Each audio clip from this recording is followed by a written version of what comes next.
This is the castle of Dolbenarn now in Wales. In 1276, after some initial successes, Llewellyn was driven north into what's now Snowdonia National Park, where this is. One disadvantage the Welsh had was simply that their castle building technology was not up to that of the English. There are a lot of great castles there now, but they were built, in most cases as we'll see, by the English. You're hearing the 13th century English song Merry It Is. This is English all right, but it's English 100 years earlier than Chaucer wrote it. And each with well beach or wrong, so and more and fast. Here along the Conwy River, near the resort town of Betws y Cwd in 1277, Llewellyn was captured and forced to sign the Treaty of Conwy, giving up most of his power, but getting his life and his fiancée at least back.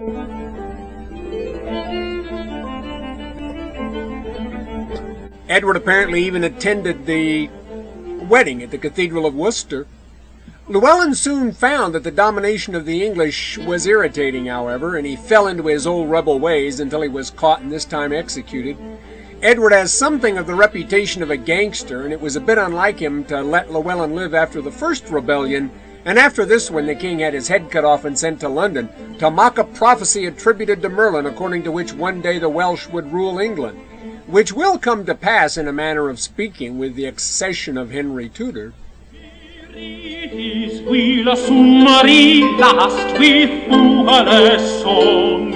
Oh, nu wind is blast and This is Conwy Castle now. The Treaty of Conwy was signed at Conwy, but not in the castle, which was one of those now built in Wales by Edward to keep the Welsh from further rebellions. It's a measure of how completely the Welsh have become subjugated to England now, and that they take pride in the very castles that were built to keep them under English control. The castles themselves are essentially completely English. Edward even brought an English workforce to build them. Though it is true that the architect, one of the few well-known secular architects of the century, was a Frenchman known in England as James of St. George. Here's the Great Hall at Conwy. You can see it from the east, I guess it is, in this picture. Conwy was rarely a royal residence. It was a military fortress, but parts of it seem to have been very elegant. This had plaster walls, stained glass windows, rugs, and so on. Some think such touches of civilization may have been due to the influence of Edward's wife, Eleanor of Castile, whose brother Alfonso X's court in Spain was, by reputation, quite a cultivated place. You may remember him from the class on the Middle Ages as the collector of the Canigas of Santa Maria and as the author of the first history of Spain in the Spanish language. Eleanor is sometimes given credit for introducing such things as the fork and buttons to England. And what did the English use before buttons? Well, Velcro, I guess.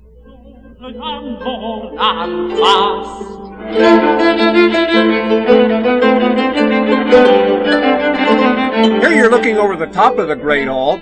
Barbara Tuckman says that Edward's castles had better sanitation than Versailles, but that's relative. What Conwy had was a bunch of latrines that opened over the moat, and I think in January a chamber pot in a nice warm room with a servant to empty it might have sounded pretty appealing to the people here. It's worth noticing how many modern conveniences like indoor plumbing, dishwashers, even home theaters were available in the 12th, 13th centuries to people with servants. Servants were sort of the electricity of the day. You could make them do anything. Here you're looking at the castle from the east past the 19th century iron bridge toward what would have been the royal apartments during the rare occasions on which Edward and or Eleanor were here. And here you see it from the south.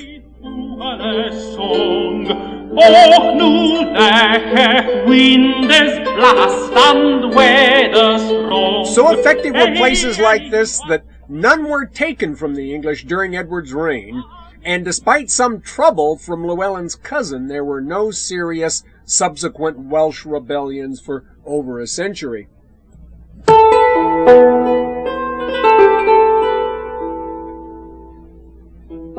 Edward's Queen Eleanor died in 1290 while just in her mid-40s.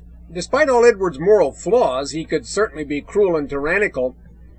He seems to have been loyal to her throughout their marriage, which is saying something for a king. Not even Mel Gibson in Braveheart attributed infidelity to him. He did have 5 daughters and 2 sons by Eleanor, and then 2 sons by his second wife, the daughter of Philip III of France. He mourned Eleanor's death greatly, and he accompanied the procession, bringing her body from Lincoln, where she died, to London. At every place where the procession rested, a great stone cross was erected, but none of the original ones survive. Charing Cross was the last one erected and has, in effect, given its name to a whole neighborhood in London. The original cross, however, was apparently actually at the head of Whitehall, about where the statue of Charles I is now, near Trafalgar Square. It's commonly said that the word Charing is a corruption of the French Chère Reine, or Dear Queen, but there seems actually to have been a village here named something like Charinga, even before the cross was erected.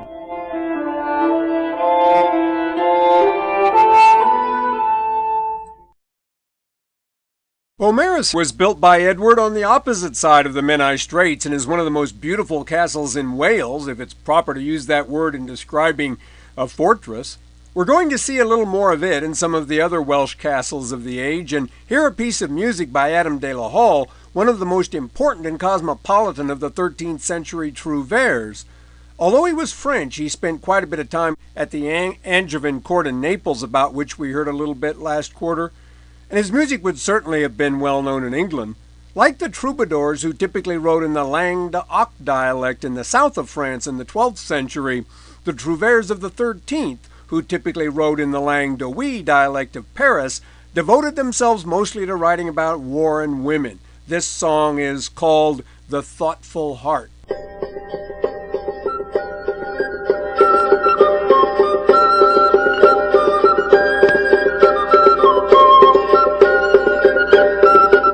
Here's a view along the wall of Beaumaris now.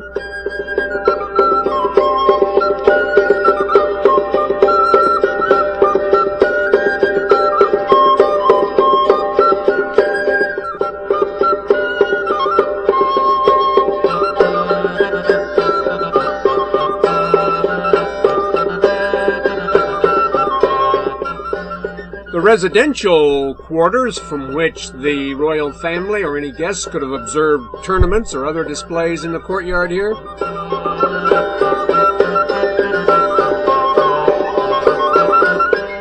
And another pastoral look, including the castle and the Welsh countryside on the island of Anglesey there.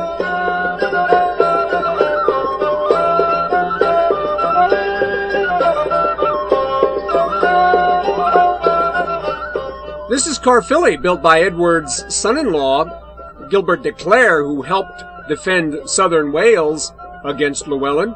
It would also play a part in the rebellion of Glendour in the 15th century. We'll get to that later this quarter.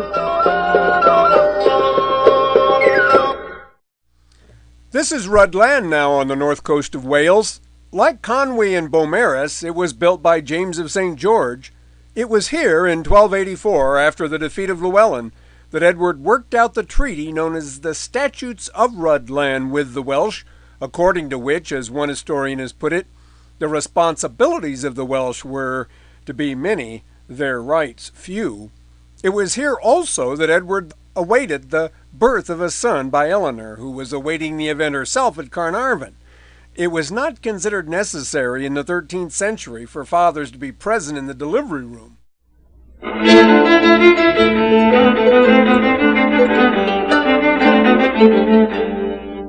This is Carnarvon now from the air, the most famous of all the castles built in Wales for Edward by James of St. George. At the west end of the Menai Straits, on the south side of the Straits, opposite the island of Anglesey. I mentioned earlier that some think Edward's experience in Palestine led to the use of projecting towers like those we've seen on most of the castles built in his reign.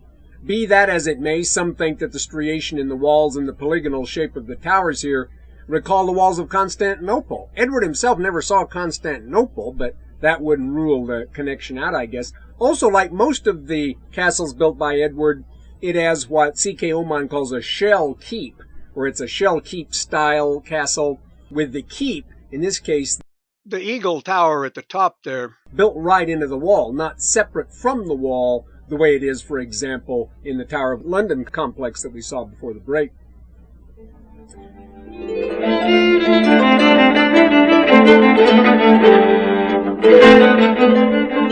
Edward II, as you come down the courtyard, is said to have been born in the Eagle Tower at the west. According to tradition, Edward was implored by the Welshir to put some native-born fellow in charge of Welsh affairs, someone who didn't speak the hated English tongue.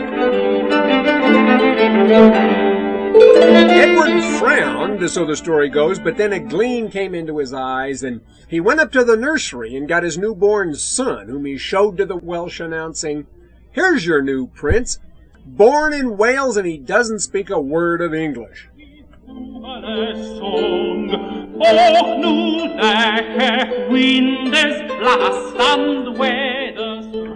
In any case, Edward Jr. was given the title Prince of Wales, which did of course become the traditional courtesy title given to the heir to the throne. And while we see a little bit more of Carnarvon, we'll hear what is usually considered the earliest surviving example of English secular polyphony, the famous song called "Summer is a-Comin' In." It's a canon or round like "Row, row, row your boat," and was very likely written in Edward's day.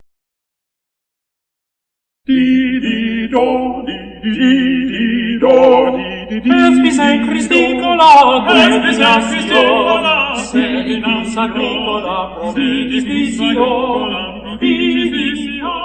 Here you can see the Eagle Tower up closer.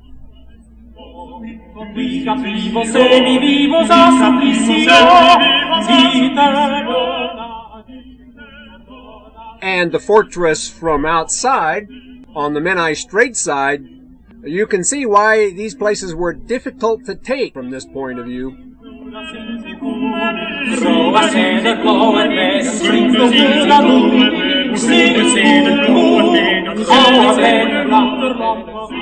And the whole place again.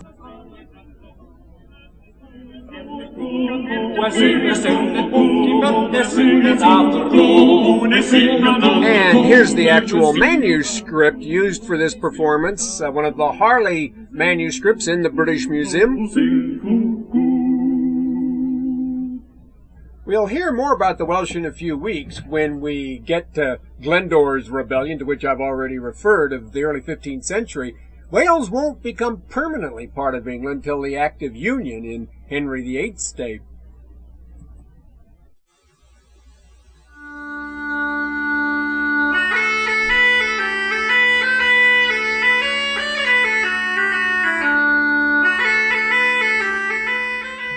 This is Edinburgh Castle now. Luckily for Edward I, the troubles in Wales were over before the troubles in Scotland began. Fighting the Welsh and the Scots at the same time would have been a real challenge even for Edward. In 1286, King Alexander III of Scotland, who was Edward's own brother-in-law, rode his horse off a cliff in the dark, setting up a disputed succession since he had no son.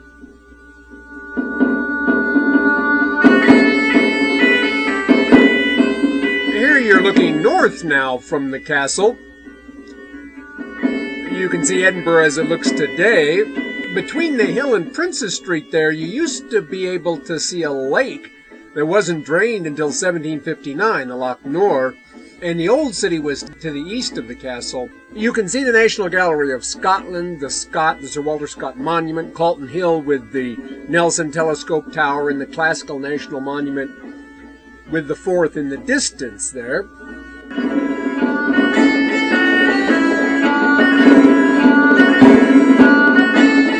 The oldest building in Edinburgh is said to be the Chapel of St. Margaret, the wife of Malcolm Canmore, who built it in the 11th century. It is also easily the oldest part of the whole castle complex of Edinburgh Castle. Margaret was the granddaughter of Ethelred the Unready, whom some of you may remember from the class on the Middle Ages. Malcolm was the son of Duncan, whom Macbeth killed, and then Macbeth was himself killed by Malcolm. Malcolm did pay nominal homage to William at the time of the conquest, but was killed invading England in 1093. Here's the interior of the chapel now. Alexander III then was Malcolm's great-great-great-grandson. In lieu of a son, Alexander III's nominal heir was his granddaughter, a 14-year-old Norwegian girl who'd never seen Scotland. She was ordered brought, though, but died, not surprisingly, en route. This threw things into further confusion, and it's a measure of just how confused the Scots were that they asked Edward to mediate. One historian says this was like the chickens asking the fox who was to rule the roost, and it can't have surprised many when Edward in effect said, "I choose me."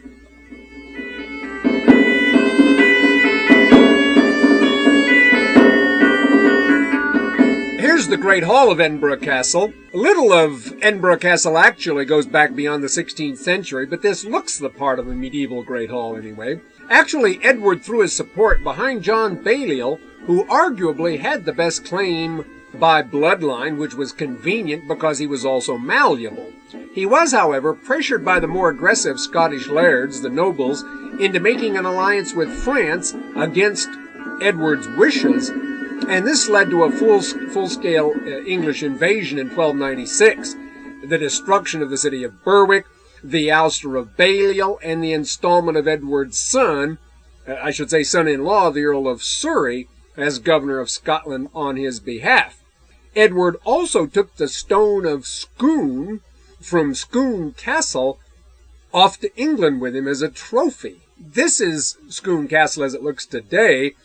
The stone of Scone we'll hear more about next week. As you probably know, it's recently been given back to the Scots after about 700 years of English ownership. The kings of Scotland were traditionally crowned sitting upon the stone of Scone, so it, in effect, was a symbol of Scottish sovereignty.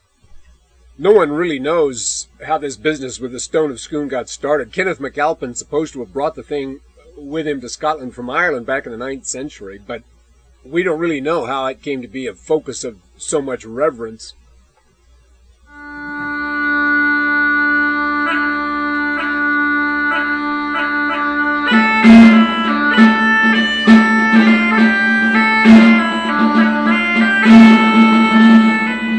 This is a modern statue of William Wallace at Edinburgh Castle. Little is known for certain about Wallace. Nothing written about him within 200 years of his life survives, and one of our earliest sources is a fellow whose name, Blind Harry, doesn't exactly inspire confidence. The recent silly movie about him, starring Mel Gibson, is pretty much only accurate to the extent that it has the English fighting the Scots. Anyone who believes Wallace had an affair with Edward's wife Margaret, the Queen of England, would believe that Elizabeth II's had an affair with Mick Jagger. Nevertheless, the Scots think Mel Gibson's now the greatest thing since Haggis.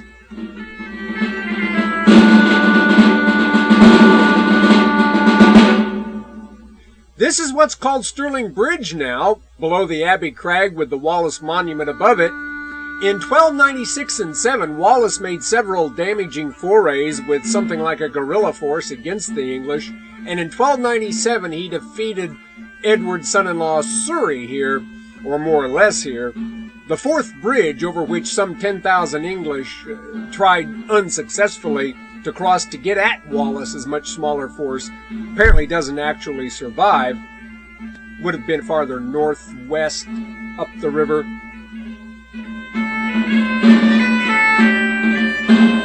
Here you can see the Abbey Crag, as it's called, and the Wallace Monument better from Stirling Castle. The following year, in 1298, though, Edward returned to Scotland himself to deal with Wallace and defeated his army at Falkirk, not far away from Stirling. For several years, Wallace then dropped out of sight, but in 1305 he was captured and taken to England, where he was tortured to death. During the period of Wallace's rebellion, and until 1306 really, Robert de Bruce, or the Bruce as he is always called, seems to have been now on one side, now on another, in the many-sided business of Scottish politics. John Comyn, the nephew of John Balliol, though, who became the English-appointed regent of Scotland after Falkirk, was no friend of his, and in 1306 Bruce, or some of his friends, killed him, and the die was cast. This is the modern statue of Bruce at Edinburgh that is the complement to the one of Wallace. They're on either side of the entrance to the place now. From that point on then, from the time he or one of his friends killed the Red Comyn, John Comyn, Bruce's career was one of unalloyed support for Scottish independence from England.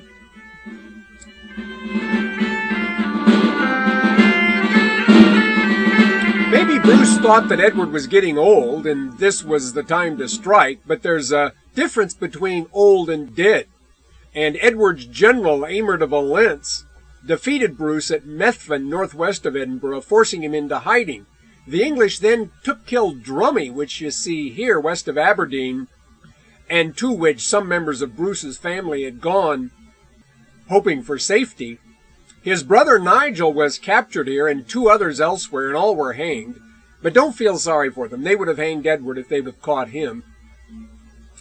His wife, sister, and daughter were taken as prisoners to London and not released until after the Battle of Bannockburn 8 years later. Bruce himself fled to Rathlin Island off the coast of Ireland, where legend says he hid in a cave and watched what Winston Churchill calls the most famous spider in history try to build a web and finally succeed. I should say that this isn't the most famous spider in history now. That would have to be Charlotte. Well, anyway, Edward I died in 1307, and his son Edward II was crowned in Westminster Abbey, and we'll begin next time with a look at this church, Westminster, which would have been under construction at the time and is, of course, one of the most important buildings in England. And among other things, we'll hear about the return of Robert the Bruce.